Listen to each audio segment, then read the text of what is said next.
Lembaga Indikator Politik Indonesia melakukan survei khusus di Jawa Timur sebagai salah satu wilayah lumbung suara yang harus diperhitungkan. Jawa Timur selalu menjadi wilayah potensial para kandidat Pilpres 2024 untuk mendulang dukungan. Berdasarkan hasil survei tanggal 14 hingga 20 September, nama baca pres asal PDIP Ganjar Pranowo menduduki peringkat pertama dengan perolehan suara 43,9%. Peringkat kedua Prabowo Subianto 33,8% dan Anies Baswedan di posisi ketiga dengan perolehan suara 14,4%. Yang menarik, meski Anies Baswedan telah berpasangan dengan Muhaimin Iskandar, survei Anies belum ada pergerakan signifikan. Sementara suara untuk Prabowo nampak stagnan. Lantas, mungkinkah hasil survei yang terjadi di Jawa Timur dapat menjadi barometer untuk survei nasional? Tim TV One mengabarkan.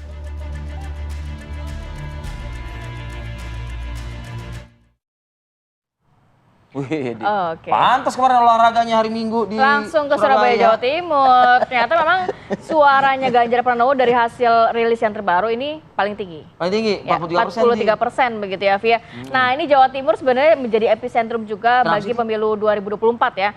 Karena ada suara NU di sana. Kemudian juga ternyata ini menjadi perebutan gitu ya, Via, oleh para capres dalam Pilpres 2024. Kita akan membahas mengenai hal ini dengan narasumber yang sudah hadir pagi hari ini. Sudah ada Bang Syahganda Nainggolan, pendukung Anies Baswedan, kemudian juga Mas Bowono Kumoro, peneliti Indikator Politik Indonesia, dan juga via Zoom Bang Andre Rosiade, politisi Partai Gerindra. Selamat pagi. Selamat pagi, Bapak-bapak. Assalamualaikum. Pagi Mas Ari, pagi Mbak Rati. Oke, saya mau ke Mas Bowono dulu deh, yang punya hajat, yang punya hasil survei yang terbaru. Ya, selamat pagi. Bulan lalu suara. Assalamualaikum Bang Syahganda, Bowono, Rati. Waalaikumsalam. Siap. Mas, kembali lagi, kalau melihat hasil survei beberapa bulan lalu, nampaknya suara Prabowo dan juga Ganjar tidak begitu jauh. Namun ternyata ini sudah selisih 10% untuk di wilayah Jawa Timur. Hasil riset yang terbaru seperti apa? Ya, kalau di tingkat nasional, survei yang kami lakukan terakhir di bulan Agustus sampai September, memang kalau di tingkat nasional jarak antara Pak Ganjar dengan Pak Prabowo itu masih dalam margin of error gitu ya. Masih dalam margin of error, artinya masih neck to neck gitu ya. Masih sangat ketat. Tapi memang kalau yang tadi ditampilkan itu adalah survei di yang kita lakukan terbaru di 14 sampai 20 September kemarin. Jadi fresh from the oven. Masih fresh. Khusus di Jawa Timur, gitu ya. Khusus Jawa Timur. Kalau di Jawa Timur memang keunggulan ada di Pak Ganjar. Munculkan GPX-nya ada Pak Ganjar dengan angka yang cukup signifikan dari Pak Prabowo ya. Jaraknya kurang lebih sekitar 10% gitu ya. Kalau tadi ditampilkan di simulasi 3 nama, itu Pak Ganjar kan 43,9%, Pak Prabowo di angka 33% dan Pak Anies di 14,4% ini gitu nih. Ya, kan? Gitu. Jadi jaraknya memang kalau di Jawa Timur jaraknya cukup jauh, tapi 10% ini kalau kita lihat sebenarnya adalah jarak yang cukup masih kompetitif ya antara misalnya Pak Ganjar dengan Pak Prabowo. Tentu Pak Anies juga masih punya peluang, apalagi baru menggandeng Caimin gitu ya dengan gerbong PKB-nya yang merupakan partai kedua terbesar di Jawa Timur. Nah, pertanyaannya saya itu tuh Mas Bono, kan sudah lengkap tuh pasangan, udah ada presiden, wakil presiden, bahkan juga dari PKB dan juga tokoh atau mungkin bukan tokoh, simbol juga dari Nahdlatul Ulamanya. Kenapa Anies kok masih di posisinya belasan gitu? Ya, ini kan survei ini dilakukan setelah ada deklarasi pasangan Amin tersebut ya. Memang tidak bisa langsung terlihat sekejap dampaknya gitu ya. Dalam ini kan rentang beberapa minggu saja setelah deklarasi dilakukan dan kami melakukan survei gitu ya. Nah, salah satu penjelasannya yang kita bisa lihat, kalau kita lihat dari basis pemilih presiden berdasarkan pilihan partai, suara PKB di Jawa Timur pemilihnya masih dominan kepada Pak Prabowo. Jadi switch-nya belum terjadi gitu. Switch pemilihnya belum terjadi. Nah, ini akan kita nantikan dalam beberapa bulan ke depan, apakah switch itu akan terjadi atau justru akan tetap dominan di Pak Prabowo. Bahkan suara pemilih PKB di Jawa Timur yang ke Pak Ganjar itu unggul sedikit dibanding suara pemilih PKB yang ke Pak Anies Baswedan gitu ya. Jadi itu salah satu penjelasan yang bisa menjelaskan switch pemilih PKB itu belum terjadi di Jawa Timur. Kalau untuk Ganjar Pranowo sendiri, kalau melihat kan sebenarnya PDIP memang cukup kuat, sudah sangat kuat di Jawa Timur, dari pemilihan sebelumnya juga seperti itu kan ya. Tapi kalau melihat nantinya kalau pemilihan untuk cawapres Ganjar Pranowo ini, apakah lebih baik mencari di luar Jawa Timur? Karena ya sudah cukup kuat, 43% begitu, tanpa ada cawapres yang saat ini sudah dideklarasikan. Iya, memang pertimbangannya bisa berbagai aspek ya, dari berbagai aspek. Tergantung misalnya dari sisi koalisinya Pak Ganjar melihat jarak 10% dengan Pak Prabowo, ini jarak yang jauh apa jarak yang masih bisa cukup dekat gitu untuk dikejar. Makanya kemudian kan beberapa pekan terakhir sempat ada wacana atau isu Ibu Hovifah sebagai salah satu nama yang dipertimbangkan untuk mendampingi sebagai cawapresnya Pak Ganjar. Nah ini kalau itu nanti terjadi dalam beberapa minggu ke depan menjelang pendaftaran calon di KPU, berarti PDIP merasa Jawa Timur ini belum aman gitu ya. Sehingga perlu diperkuat dengan menggandeng Ibu Hovifah. Nah itu lagi-lagi pertimbangan dari sisi kalkulasi partai-partai koalisi. Oke, tapi mungkin setelah indikator politik rilis ini ya kepercayaan diri PDIP mungkin meningkat lah ya. Tapi saya ingin ke Bang Syahganda, Bang. Sudah deklarasi dan juga sudah memilih wakil Anies adalah sosok Nahdien juga. Representatif Jawa Timur juga. Masih belasan tadi, Bang. Komentar Anda? Ya, saya kan pertama kalau lihat surveinya itu kan apa yang mau disurvei ya. Yang mau disurvei itu kan sebenarnya apakah ada efek dari perpindahan Gus Imin dari pasangannya Prabowo yang diprediksi pasangan Prabowo menjadi pasangan resminya Anies. Dan beberapa lembaga survei itu sudah melakukan ya, 2 khusus di memotret Jawa Timur ya, Akurasi, ACRI itu, kemudian dengan PRC ya saya lihat mereka melihat ada pergerakan signifikan ya kan, termasuk SMRC ada pergerakan signifikan after ya, pasca tanggal 2 September deklarasi. Kemarin juga Indo Survei saya lihat juga ada pergerakan. Jadi kita melihat dulu tesisnya itu apakah dalam ilmu sosial ini logik itu bekerja nggak? Misalnya kita bilang bahwa basis utama di Jawa Timur itu adalah PDI dan PKB, ya perolehan suaranya 4,3 juta adalah PDI tahun pemilu lalu, 4,2 juta, beda 100.000 adalah PKB. Ini kalau pindah, kan hipotesis nih kalau kita mau penelitian mau riset hipotetik dulu. Ini kalau pindah dukungannya, apa ada efek nggak?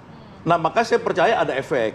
Nah, positif atau negatif terhadap misalkan Mohaimin PKB pindah ke Anies, positif nggak terhadap Anies? Maksudnya ada dampak penambahan suara nggak? Ada. Menurut Anda, Bang? Nah, misalkan kita lihat yang Indo Research dulu ya. Dia melihat pergeserannya itu Anies naik 10% dari 12 menjadi 22 di Jawa Timur.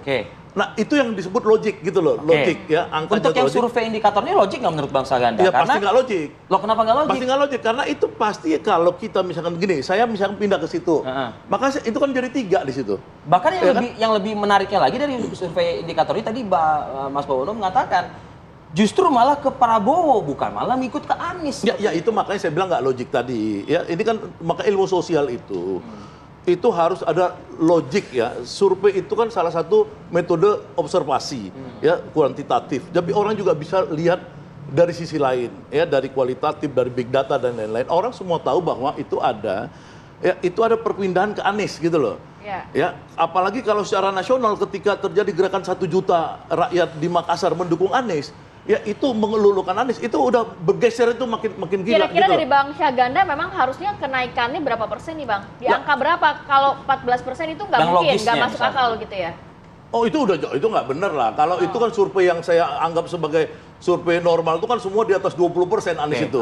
Ya termasuk Ating Research dari Australia dia ngasih Anies itu di 26% ya, nggak mungkin, itu udah ngarang lah kalau yang di bawah 10. Walaupun itu khusus untuk Jawa Timur ya Bang? Jawa Timur bisa jadi dulu ya, setelah, jadi misalnya gini, misalkan di Indo Survei ya, ini Indonesia 10 naik menjadi 22 misalnya gitu, ya kan 12 jadi 22. Nah gitu cara ngelihatnya, karena memang basis masanya di sana. Ya kan nggak mungkin, itu nggak mungkin, maksudnya kalau dia nggak logik itu udah nggak bisa, nggak bisa gitu loh. Walaupun di dalam survei, ya saya kan doktornya kuantitatif ya, riset kuantitatif ya. Mungkin satu-satunya ya di Indonesia ya doktor yang riset kuantitatif. Jadi saya tahu bahwa kalau dia nggak logik, ada anomali mungkin, tapi mesti ada penjelasan. Nah ini nggak ada penjelasan, nggak bisa, nggak bisa. Jadi bisa penjelasan misalnya gini. Sebetulnya tadi udah jelasin tadi. Nggak lengkap, nggak bisa. Efeknya belum terasa ilmunya. mungkin, Bang. Makanya kan ada 5 survei, termasuk beliau kan. Ada dia, ada Indo Research, ya, kemudian ada PRC, ada ACRI, ada ini kan SMRC, ada 5. Ya 4 itu melihat ada efek, 4 itu melihat ada efek, 1 melihat tidak ada efek karena menurut dia belum terasa. Kalau ini semua melihat Yang satu SMRC langsung mengatakan Anies turun, Ya. ya 4% secara nasional. Oke. Kemudian ACRI Anies turun di Prabowo naik 6% di Jawa Timur. Oke. Yang duanya itu sebaliknya. Oke. Ya, itu Baik. maksudnya ada logiknya harus kena gitu loh. Oke Bang, nih Bang Andre juga kita minta tanggapannya juga ya Bang ya. Usai jeda pada berikut, kami akan langsung ke Anda Bang Andre. Tetaplah bersama kami. Oke, kembali lagi di Apa Kabar Indonesia Pagi. Saya mau langsung ke Bang Andre. Bang Andre, kalau melihat dari 2 kali Pak Prabowo menjadi baca pres begitu ya, capres di tahun-tahun sebelumnya, ini nampaknya suara Jawa Timur tidak menjadi pertimbangan. Akankah tahun ini begitu Prabowo Subianto akan menggandeng tokoh-tokoh yang bisa merebut suara Jawa Timur? Seperti apa Bang Andre? Mengingat tadi ada spirit positif dari Iya, Rati. lembaga indikator politik. Ya. Iya, tentu hasil survei indikator ini menjadi masukan bagi kami untuk kami melakukan introspeksi dan terus bekerja. Karena sekali lagi Jawa Timur ini salah satu penyebab kekalahan Pak Prabowo di 2019. Kalau kita lihat data di pemilu 2019, Pak Prabowo itu tertinggal jauh dibandingkan Pak Jokowi ya. Pak Jokowi Kiai Ma'ruf itu mendapatkan 65,79%, sedangkan Pak Prabowo dan Bang Sandi mendapatkan hanya 34,21%. Atau yang Pak Jokowi 16.200.000 sekian, Pak Prabowo hanya 8.400 sekian. Jadi kalahnya itu hampir 31% lebih. Nah, sekarang kalau kita lihat survei Pak Prabowo dengan Mas Ganjar, Pak Prabowo hanya tertinggal 10%. Nah, kalau tidak salah di survei Bawono sebelumnya, berapa bulan yang lalu, Pak Prabowo kalau tidak salah di Jawa Timur itu tertinggal 15%. Sekarang 10%. Tentu menambah optimisme kami, semangat kami untuk bekerja lebih keras lagi bahwa insya Allah battleground di Jawa Timur, Pak Prabowo bisa memenangkan di Pilpres 2024 nanti. Karena dulu inilah penyebab kekalahan kami di 2019 dan ini menjadi masukan yang sangat berarti. Dan kalau kita jujur bahwa kami di Gerindra sangat serius menggarap Provinsi Jawa Timur. Kita lihat saja hampir mayoritas 98% pengurus DPD Gerindra Jawa Timur itu adalah keluarga besar Nahdlatul Ulama. Bahkan ketua DPD kami adalah seorang Kiai Gus Anwar Sadat. Dan juga bagaimana Pak Prabowo dan juga sekjen kami Pak Ahmad Muzani secara rutin dan berkala menemui para Kiai dan ulama di Jawa Timur. Jadi kita sangat serius menggarap Jawa Timur dan alhamdulillah bahwa berapa bulan yang lalu kita tertinggal 15% dibandingkan Mas Ganjar, sekarang 10%, dan insya Allah mungkin kalau Bawono indikator nanti survei berapa bulan yang lagi, mungkin 1-2 bulan lagi, mungkin kita akan hanya tertinggal 5%, dan insya Allah pas pemilu kita bisa unggul memenangkan kontestasi di Pilpres 2024 ini di Provinsi Jawa Timur. Itu Arif Adil. Bang Andre, tadi ada juga informasi dari indikator politik bahwa selepas ditinggal oleh Muhaimin Iskandar PKB gitu ya, Prabowo Subianto sepertinya masih ada efek-efek elektoral PKB begitu ya bersama dengan Prabowo Subianto yang sebetulnya kan kalau kita melihat seharusnya kan juga sudah bergeser ke pasangan Anies Baswedan begitu. Nah, ini komentar Anda bagaimana menyikapi hal ini? Ada 2 hal penyebabnya. Pertama tentu sekali lagi kami Gerindra dan Pak Prabowo sangat serius menggarap Provinsi Jawa Timur karena itu bagian evaluasi 2019 sehingga dalam beberapa tahun terakhir Pak Prabowo dan juga pimpinan Partai Gerindra itu secara berkala komunikasi, berdialog, dan silaturahim. Yang kedua, kita tahu Pak Prabowo merupakan figur yang mengedepankan keberlanjutan pemerintahan Pak Jokowi. Kita melihat bagaimana pemilih Pak Jokowi yang 65% lebih di Jawa Timur ya juga banyak sekarang memilih Pak Prabowo. Sehingga kita lihat Pak Prabowo bisa bersaing ketat dengan Mas Ganjar saat ini, dan insya Allah kami optimis di 14 Februari 2024 di Jawa Timur insya Allah Pak Prabowo akan bisa unggul. Jadi kami jadikan survei ini introspeksi dan masukan. Terima kasih kepada indikator. Mungkin mohon maaf kita berbeda dengan Bang Syahganda yang mendina ya. Kalau kami ya ini masukan yang berarti untuk menambah semangat kami lagi untuk bekerja, gitulah. Oke, Bang Andre. Saya mau geser ke Mas Bawono. Kalau melihat di Jawa Timur sendiri kan macam-macam begitu. Ada Sidoarjo, ada Tapal Kuda, ada Jember, Gresik, Surabaya dan lain sebagainya. Untuk wilayah-wilayah sendiri ini memang masing-masing sudah memiliki basis massa yang kuat ya. Dalam arti PDIP di mana, kemudian Gerindra di mana, PKB di mana, atau gimana pembacaannya? Iya, memang di wilayah-wilayah Jawa Timur tersebut ada beberapa daerah yang kuat PDIP, ada yang kuat PKB dan sebagainya. Misalnya di wilayah sekitar Mataraman ya, di sana PDIP sangat kuat juga, cukup kuat, dan ada Demokrat juga di sana, jangan lupa gitu ya. Kampung halamannya Pak SBY gitu ya. Sedangkan PKB cukup kuat di wilayah Are dan sebagainya, di Madura juga demikian dan sebagainya. Kalau kita lihat di survei yang kemarin kami lakukan, itu di 3 terbesar partai politik di Jawa Timur itu adalah PDIP, PKB, dan Partai Gerindra gitu ya. Sementara partai-partai lain elektabilitasnya tidak sampai 2 digit ya, temuan survei kami kemarin ya, terhadap 18 partai politik. Nah, yang bisa menjelaskan juga mengapa misalnya belum kelihatan efek dari bergabungnya Caimin dan PKB ke Anies Baswedan adalah tadi saya sampaikan di awal bahwa basis pemilih PKB saat ini masih berdiam di Pak Prabowo sebagian besar. Nah, meskipun ada juga yang mulai ke Anies. Nah, ketika PKB bersama Pak Prabowo itu kan koalisinya sudah setahun lebih gitu ya. Nah, ini dengan Nasdem dengan PKS jadi baru sebulan. Efek gitu. waktu ya. Baru sebulan ya? gitu ya. Jadi tidak bisa serta merta langsung terlihat sekejap gitu seperti membalikan telapak kanan. Dan yang ketiga, di politik itu ada teori split ticket voting dan straight ticket voting.